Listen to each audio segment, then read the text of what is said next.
This is a 2021 Toyota Yaris. It's popular, but it's not as popular as a Polo, a Fiesta or a Corsa. So does that mean it's bad? Well, let's find out.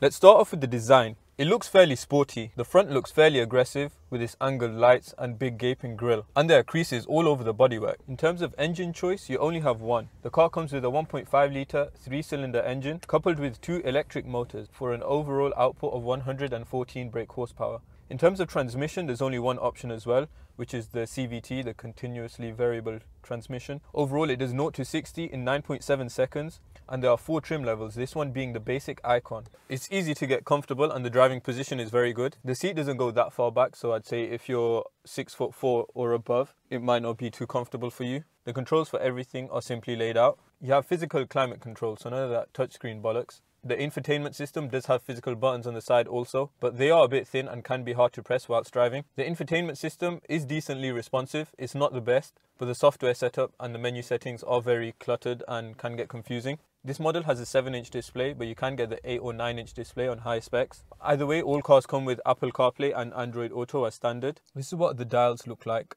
on the standard Icon model.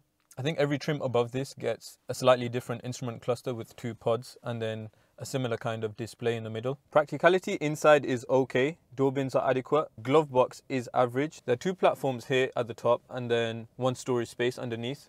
I do find the platforms at the top to be a little bit useless because things just come flying out when you accelerate. You have 2 cup holders, an armrest, and inside the armrest a little tray. Another thing to note is that the speakers are not very good at all. You can't play around with the audio settings either. The 2 higher specs do get an upgraded JBL speaker system. Rear space isn't that good at all. The driving seat is in my position and as you can see there's not much leg room whatsoever. For reference, I'm 6'1.5" inch, but of course I just round up and say I'm 6'3". Headroom is okay though. Rear windows do go down mostly all the way. The side towards you anyway. The side away from you, it does stick out a little bit, but that's not an issue. So you can hang your arm out the window. On the base model, there are no electric rear windows. One thing to note about the rear as well, there's no ventilation, there's no USB port, and there's no armrest either.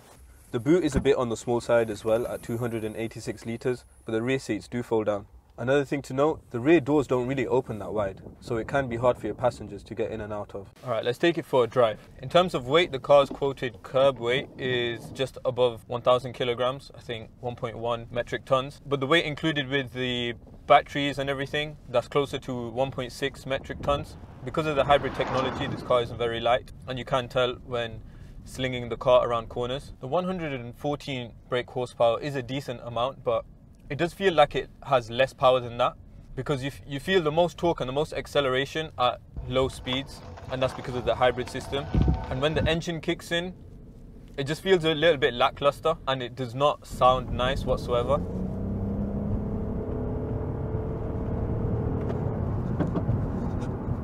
The steering isn't very precise. It's more suited towards urban driving rather than roads like this, like country roads.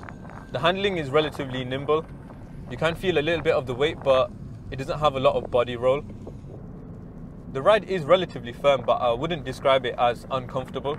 But this car does have the smallest alloy wheels, so on the higher specs, the ride might get a little bit uncomfortable.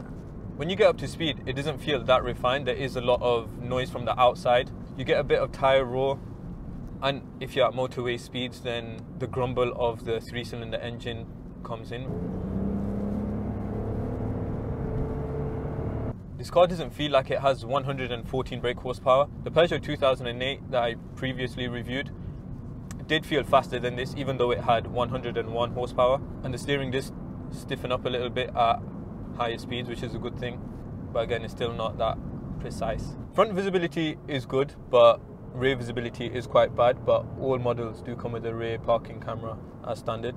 How does it fare in terms of costs? Well, in terms of costs, this car starts a little bit higher compared to its rivals, but it does come very well equipped. For example, this base level Icon trim gets a reversing camera, Apple CarPlay, Android Auto, automatic braking, and even cruise control with lane assist. There are many other things that come as standard as well. How does it do in terms of running costs? That's where this Yaris stands out. It's incredibly good in terms of fuel economy. I've been averaging around 62 miles per gallon. However, in and around town, that can go as high as 85. On top of that, Toyota is renowned for its reliability as well and relatively cheap repair costs. What's the conclusion in the end? The downsides are that the rear is relatively cramped, the infotainment system isn't the best, and it's not the best motorway cruiser because there is a lot of noise. On the other hand, it comes very well equipped, and I don't think there's another hatchback that gets this level of economy. If I were to make any recommendations, I would simply get the base model icon trim because it comes very, very well equipped. That concludes this review. Like, subscribe, all that bollocks, and thank you for watching.